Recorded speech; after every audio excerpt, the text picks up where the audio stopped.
getting back on the court and just having been 4 or 5 months off, the touch is getting there. My legs aren't quite there yet.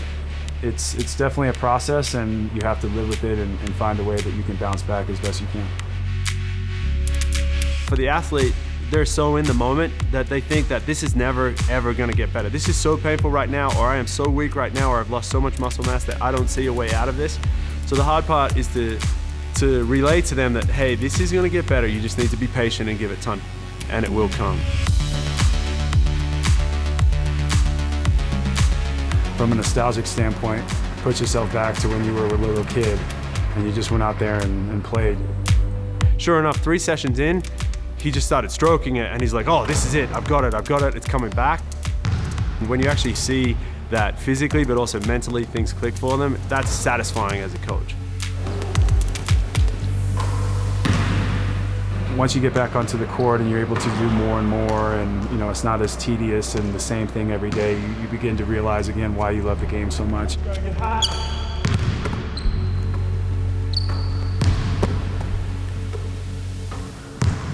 Over time in these sessions, he's getting better and better range, and he's getting better touch with his left hand. And you can see that his conditioning's improving, and he's starting to get a little bit more physiological swagger on the court, I guess you could call it. The whole thrust of the summer is to make sure that when training camp starts, Kevin is 100% able to do everything with the team. So I'm taking leaps and bounds in the right direction and moving forward towards the season. And when we get back to Cleveland, we continue to know what our goal is. Because once training camp starts, that's it. The season's just around the corner.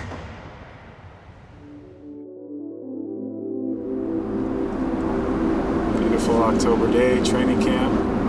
Feels nice to be back, and I'm ready to get rolling. So it'll be 51 years now without a major sports championship here in Cleveland, so I think we're very hungry. Training camp is always the toughest part early on in the season. You still have to put the work in maintenance-wise, get your rest. As time goes on, hopefully I'll step into some actual preseason games and then be ready to go by the 27th. He's at the point now where he's pretty much unrestricted. But at the same time, we need to be really careful that everything he does is with really good form. Oh, and step this way. You step to the side. All I want you to do is here. See how I'm stepping back, and now I'm coming square.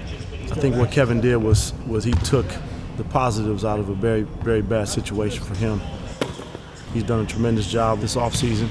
You can tell the energy is there, expectations are there, and everybody's excited about potentially where we can take this thing. Shot feels good. Also, the legs probably have come the farthest. Initially getting back on the court, you just, whether it's your legs, your hamstrings, your quads, your glutes, your calves, your back, everything just has to get up under you again. So when I get back into contact and start getting that confidence back in that way as well, that's going to help me, get to the next step. It's just about preparing your body so that your mind is ready, that when the season starts, you've done everything you can to put yourself in a position to be the best.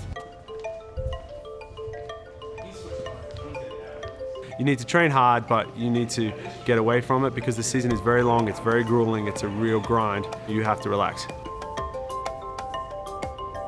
From a hunger standpoint, our team, it's very high right now, especially, you look at our focus, it's where it needs to be. We're fortunate to have, a great leader in LeBron and a lot of talented guys that, know what it takes to get to where we got last year, and that was the finals.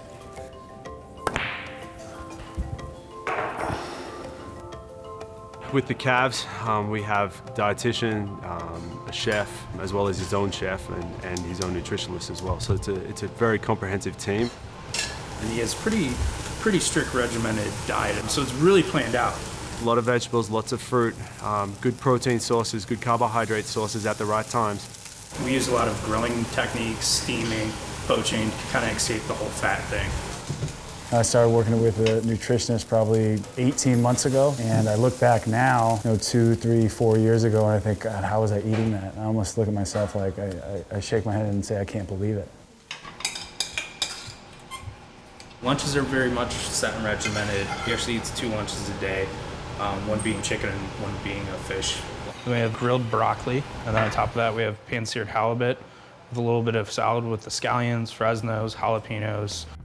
Part of his job is eating. Like, he eats a lot. Like, it's not easy to eat as much as he does. So, and he doesn't necessarily get to pick what he eats either. We really try to make it special. For me, it's one of the biggest things that helps me do what I do.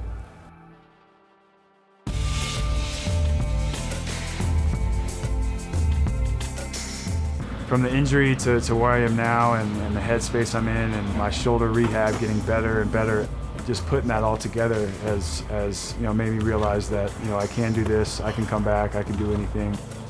I had a huge decision this summer to stay with the Cavs, which I'm very happy about. And at the end of the day, we want to win a championship. So I think I've learned a lot about myself, and that's going to help me moving forward into the season and beyond.